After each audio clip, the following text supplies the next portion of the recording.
everyone.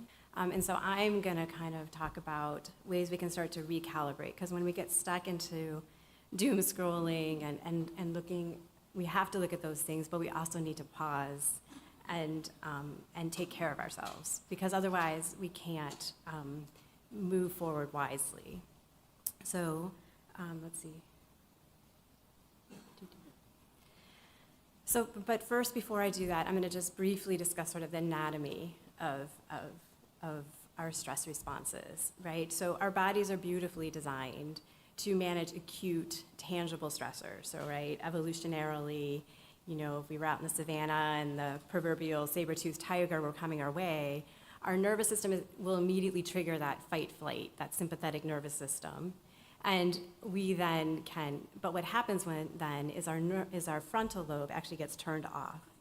And when that happens, we lose the ability to sort of think wisely and plan and deliberate. And this makes sense, because if we're being attacked by a saber-toothed tiger, it does not serve us to be weighing out our pros and cons. Should I fight? Should I run? Should I hide? What should I do? We just react. And so this is great for an acute problem, but so many of our problems now, as we just heard, they're chronic and they're less tangible, and we cannot run or fight them. We can act, but we can't run or fight. So our nervous system doesn't really know how to handle this. And so when we get stuck in these states, right, it can start to look like what we're seeing around the world right now, right? You get stuck in sort of that fight pattern. It can look like anger and hate and violence and polarization. And these are actually, I'm pointing this out because I think it gives a little compassion to kind of what's going on too, right? We're all reacting and we're all responding to each other. And as hard it is to watch and witness some of this, it is coming from a place of fear, right? And the flight patterns, right? Denial, avoidance are our favorite one in our culture. Busyness, addiction, anxiety, panic, even I would argue mania and suicidal ideation. These are all reactions, right? We're reacting. And when those patterns don't work, then, right, we can just collapse and freeze, and that can manifest as depression. And it's important to note that, right, although the more trauma one is faced and the more stressors there are in one's life, the more this gets amplified. And so the goal really is we then need to recenter so that we can turn our frontal lobes back on, so we can make wise decisions moving forward rather than just reacting. And another big danger of when our nervous system gets dysregulated is it distorts our perception of ourself, others, and the world. So we start to see even neutral expressions as threatening, and especially if that, and neutral events as threatening. And that becomes even more magnified if that other looks different than us. And so we're seeing this for sure as well. And the response of all this is it starts to wear down our body and it starts to wear down our brains. But the good news is, right, there are lots of options. So our brain is incredibly neuroplastic. It's able to shift and react and create new networks with every thought and with every action. And it doesn't appear to be that way for most of us most of the time, because we keep putting in the same input. We just keep telling the same stories and we keep having the same responses, and so it feels very set. But that's actually not the case. So the first step in starting to regulate is awareness, right? We cannot solve a problem if we're not aware of a problem. So we have to sort of do internal activism and become more aware of our thoughts and our body sensations and our behaviors and emotions and how these all feed each other.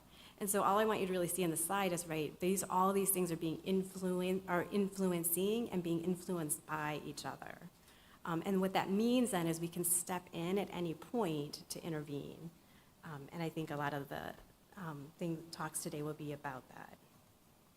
Right, so there's lots of ways to intervene, but what they all fundamentally come down to is awareness and reconnecting with our mind, our body, and our emotions.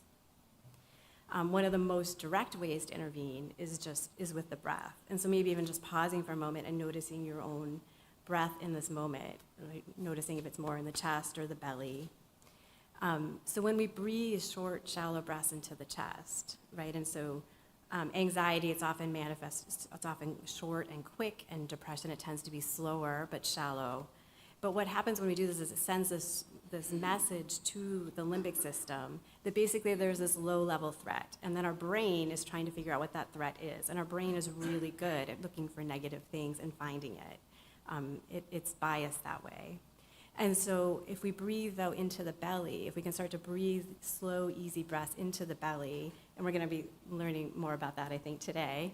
When we do that, we send a direct message up to the limbic system that right here, right now, yes, there's lots of problems in the world and there's lots of things that need to be solved, but right here, right now, I'm safe, and we can turn off that fight, flight, and go into the rest and restoration, rest, digest, and heal part of the brain.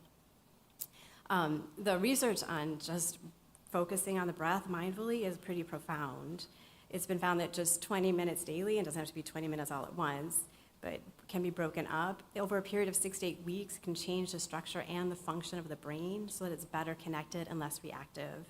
And when that happens, right, then we can be present to do the actions and make wise choices, and keep going and not burn out. The other critical piece is just self-compassion. So, right, like I said before, when we're stuck in this sympathetic hyperreactivity, we distort not only how we see others, but ourselves as well. We tend to get stuck in self-blame and criticism and shame, right? And so just offering ourselves some compassion when we're stuck in these places. And it can be as simple as just rubbing your hand over your chest, kind of communicating with your body and your nervous system, like, okay, there's lots of stuff going on, but right here, right now, I'm just gonna take care of myself, just like we would a parent with a child, right? Just kind of tending to ourselves in that simple way. And there's lots of ways to do this, and there's formal meditations as well that have been shown to be very profound in shifting mood very quickly. And so obviously movement is super important. We're designed to move, right? So if that person got away from the saber-toothed tiger, right, they would have shaken out all of their stress hormones in their body, and it would have been released while they were moving. But most of us, we're running from things in our head, right? So the chronic stressors that we can't run from. We can't run from climate change. We can't run from the constant inundation of fear of the stories we're hearing all the time about all the disasters and all the things that are wrong in the world. We need to care, but we can't run or flee from them. So our bodies need to move, and the research shows that decades really of research show that physical activity can prevent or treat anxiety and depression really as well, and in the long term even better than medications. One study in Norway found that just 1 hour a week could improve mood and reduce risk of depression by 44%. So if you move and you get outside while you're moving, right now you have a double whammy, because now 15, right, that also helps improve our mood. We're part of nature, we're designed to be in nature, and when we're outside in nature, or even looking out a window at nature, right, our nervous systems go into that parasympathetic nervous system. And if you can't get outside, if you're stuck in an office, and just having it on your screen, a picture of nature, or listening to sounds of nature also activate parasympathetic nervous system, or even just having a plant by your computer, all of these things actually help to bring us back into that state. And then most importantly is just connection and collaboration. So, right, this is the most evolved way to manage stress. And actually by just being here today, right, you're activating this part of your nervous system. So kudos to all of you for showing up and taking care of yourself in this way, because it is very important. And it actually can override that fight, flight, freeze response. And then just, if you really are struggling, obviously, reaching out to a therapist or looking for groups, right? So group connections are so important. There are climate cafes that are available very frequently on virtually all over the country, which is just a good place to, listen and reflect and share in safe spaces, but just to kind of build those connections, and then just building connections within this room. And I am out of time, so I'm just gonna stop. Thank you.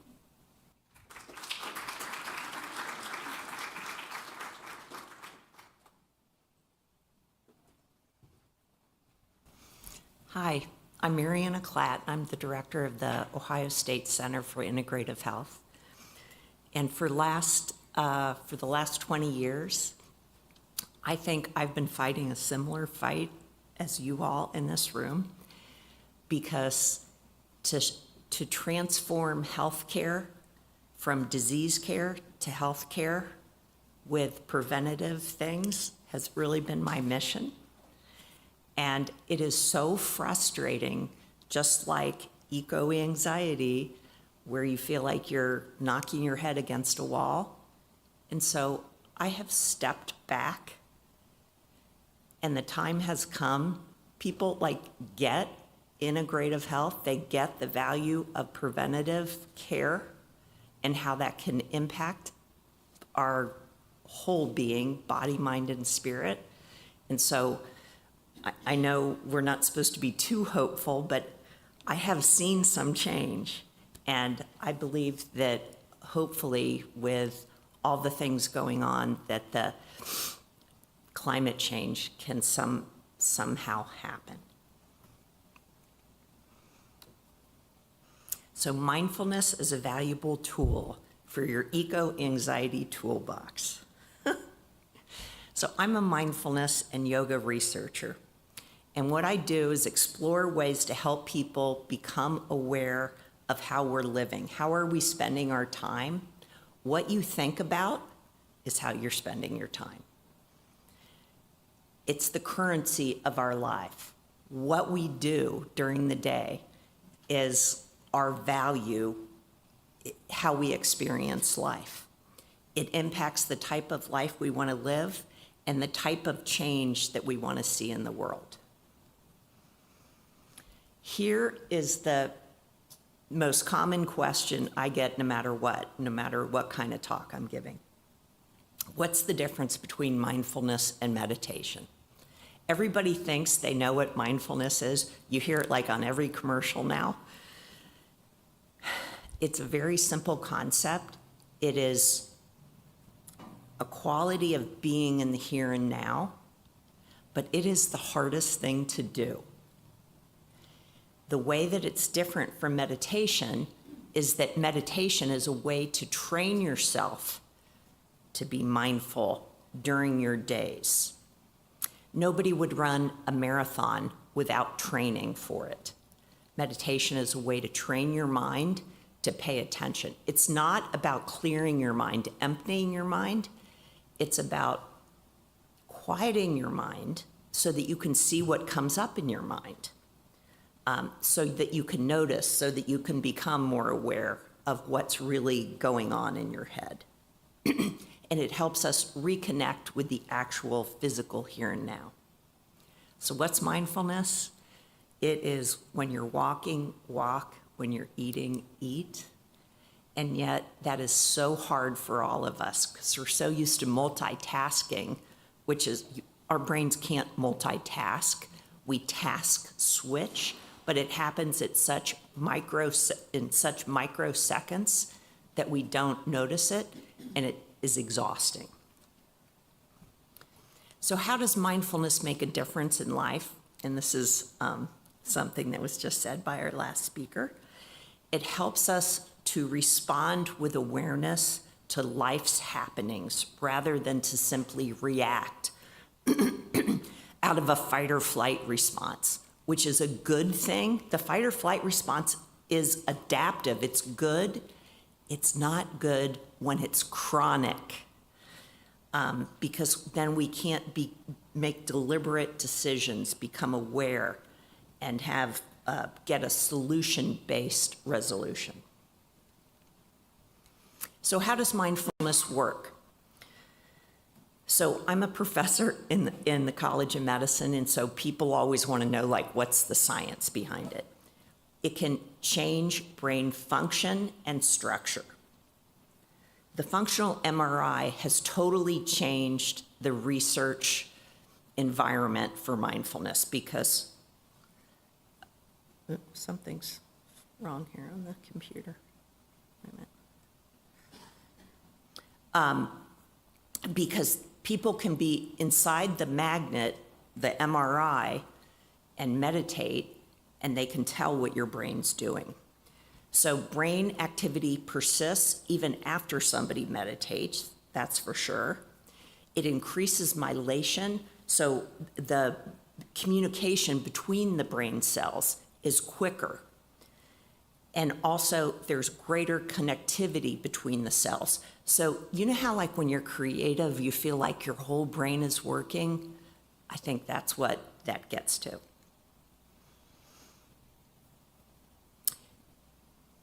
Mindfulness decreases our perceived stress.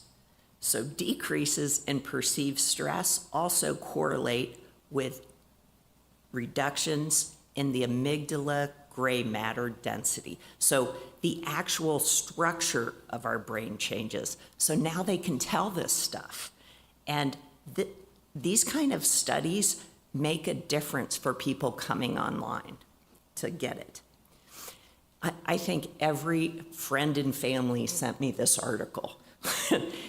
This was a study on, they put mindfulness against Lexapro for depression and anxiety, or for anxiety. There was no difference. There was no significant difference between them. It wasn't that one was better than the other, but there was no significant difference. So that showed something. So up until 2011, I spent my time doing stress reduction programming for all different kinds of environment. I love these studies. One was with trash collectors, City of Columbus, loved it. Police department, inner city kids. I loved all of this stuff. But I'm in the College of Medicine, and I wanted doctors and nurses to understand and to tell their patients, hey, there's other ways to stay healthy. So I switched my emphasis and focused on healthcare providers. Whether it be healthcare providers or any of those other things, there was some commonalities across all different kinds of professions and groups about what caused stress. What do you think the number one thing was? Just yell it out. Time. Everybody thinks these things. Yeah. It isn't. It's other people. Across everything. It's and other people, because we can't control what others do. Too much to do in too little time. Lack of control. Not enough communication. Not feeling seen. That is so stressful. So, I'm a yoga teacher, I'm a mindfulness teacher. I put those two things together, added music. So I've got an 8-week program, an hour a week for 8 weeks. It has personal reflection, scientific evidence, gentle music in the background, and community sharing. So I took this to the hospital. Here's the outline of the 8 weeks. Why practice daily is the first week. How to sleep mindfully. Everybody loves a good night of sleep. And then different topics through the 8 weeks. So I put this together in 2004, and I got a small little Women in Science grant to put it together. They gave me, I was working for OSU Managed Healthcare, and I tried to pitch this to them. Hey, can I try this, this new program I've put together? And they're like, yeah, we're gonna give you 6 male-dominated departments at OSU. And let's see if you can make a difference for those guys, okay?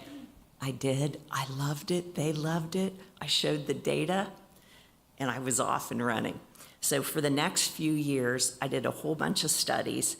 Every single, 3 of them were NIH funded. Every single one had significant improvements in burnout, perceived stress, resilience, and work engagement. But there was one study that made a difference. I did it in the surgical intensive care unit with 32 nurses. We met on the unit. The hospital paid for floating nurses to come so that they could be part of this program. We got a 40% reduction in salivary alpha amylase, which is like in your spit, and it's a marker of sympathetic nervous system activation. The stress in the surgical intensive care unit was never going to change. What changed was their response to the stress. So they recognized that their own stress response was their own responsibility and that they could do something about it. But they felt great because the hospital paid for them to do this. They paid for the nurses to substitute, to be their subs. So the hospital steps in once they saw those results. Research makes a difference. And they pay for any faculty or staff that works at OSU Wexner Medical Center to do this program now. So that started in 2017. We've trained about 36 facilitators to help delivering it. I wondered, well, okay, I get these great results at 8 weeks. How long did they last? They last 14 months, still at a significant level beyond the 8 weeks. COVID hits, never wanted to go virtual because I'm a personal person, but I had to go virtual like we all did. So I did not think community could be created on a computer screen. I was wrong, and some of the results were better virtually. So I learned I could do this. Virtual delivery was effective, ended up getting $2 million from the Ohio Bureau of Workers' Comp, which allowed me to create an app so that we could scale and disseminate the program, so we've taken it to firefighters across Ohio and other health systems. The app has really been a game changer. It used to be on a website, people would have to bring up the daily practice. Now you get a 2-minute meditation every day. Here are the results. I just want to show you this on the healthcare workers. On the first 695, we get a 28% reduction in burnout from week 1 to week 8. So that's a lot. Perceived stress significantly down, but it's these two bottom ones that are way more important to me. Resilience goes significantly up, and work engagement goes significantly up. So you can imagine the hospital likes the work engagement one. But that is the difference of 195 people from week 1 to week 8 that are no longer qualify as burned out. So mindfulness for climate change, how might that help? Well, come for the 10 o'clock and then you can see for yourself. Thank you.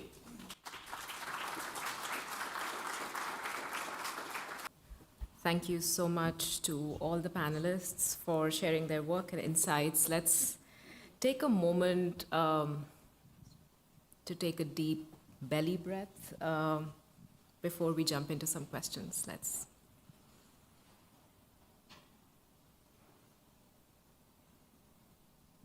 Grounding yourself is action.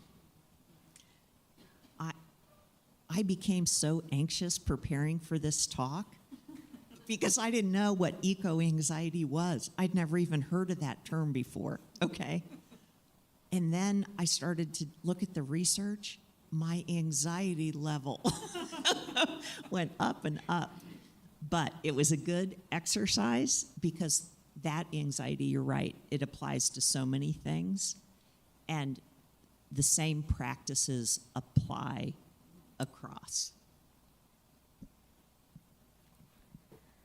I want to talk about if there are any common misconceptions about mindfulness that you might want to address. I mean, I think the most common is, right, you're sitting and it's always peaceful and there's no thoughts in your head, and that doesn't exist. No. I've been meditating every day for 30 years, and when I sit down, I still blah, blah, blah, blah, blah, blah. It's all over the place. But then by the end, I'm more grounded and I'm calmer and there's less chatter, and then there's just more space between the chatter.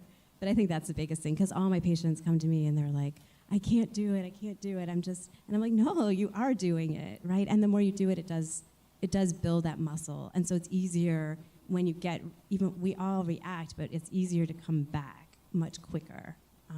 But that never happens that you're not going to react or feel bad. And I think really actually most important thing, I think you said this, you said this, it's okay to not be okay, right? I think that's the key thing, that we can feel anxiety and we can still be okay. We can feel sad and we can still be okay.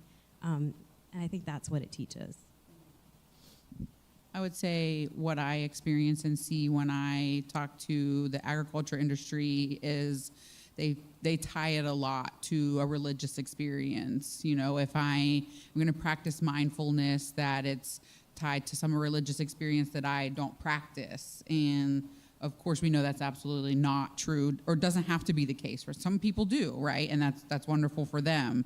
But it doesn't have to be the case. And so just trying to make them aware of what other types of mindfulness is out there, I think is really important. And like you said, the blah, blah, blah, blah, blah, right? I experienced that as well. I've not been practicing for 30 years, so I commend you for that.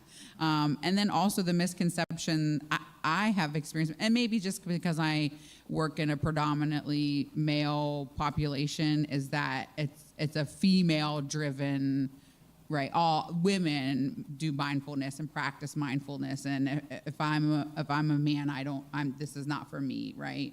And so just trying to let them know, like, it's okay, right? Like, you could do this too, right? And so those are the two things that I experience a lot when I do this, when I teach my programming. Maryanna, any misconceptions that you come across? The religiosity thing, that it's a Buddhist practice. That used to be a lot more, though. And today, I think mindfulness is more accepted as a secular practice, so that's been good. Like, I'm a very spiritual person, and I think that mindfulness, no matter what your religion or spirituality is, can deepen that. The one other thing, super easy to do, because some people say that's hard to sit, but I think it's really hard to go from really frenetic energy to just sitting and meditating. But one simple thing to do that doesn't take any training is just to shake. Just to shake your body, right? And literally you're releasing all those stress hormones. And it just drops you down really fast. Yeah. And it can just be for a few seconds. Yeah. Thank you. We will now move on to the audience question.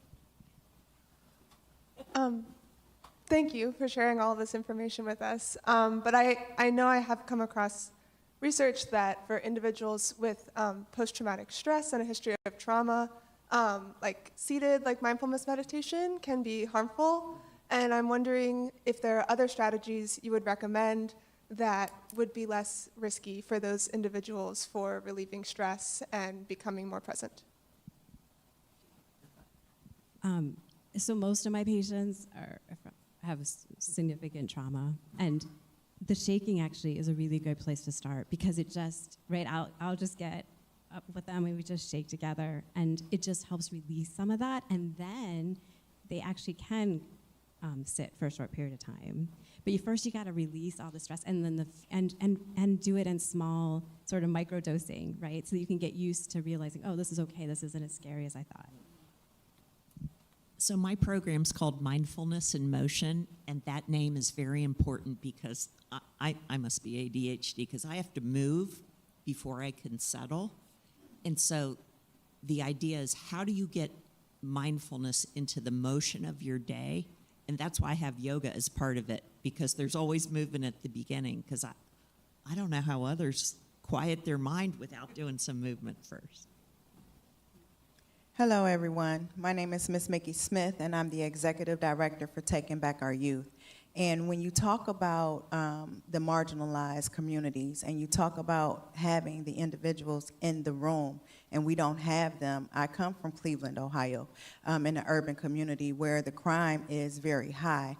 How do myself as an educator, a nonprofit executive director, take this information back to the communities and educate them? Because I am an educator also, how do we get trained with your MIM technical or your training or your certification And I can take this back to Cleveland and be that expert in the room to be able to provide the necessary education to them. It is our responsibility to be able to educate our people in our communities, because that's where we live at. So I just want to know, how do I become one of your trainers in order to get that to my community? And we build upon that. Thank you.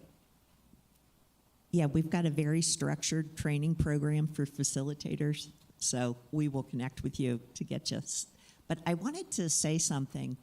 So, and I agree with this for marginalized communities. So I have a colleague in the College of Nursing, and we have, actually it's an NIH study on African American caregivers of Alzheimer's patients. And it's for caregivers that have hypertension.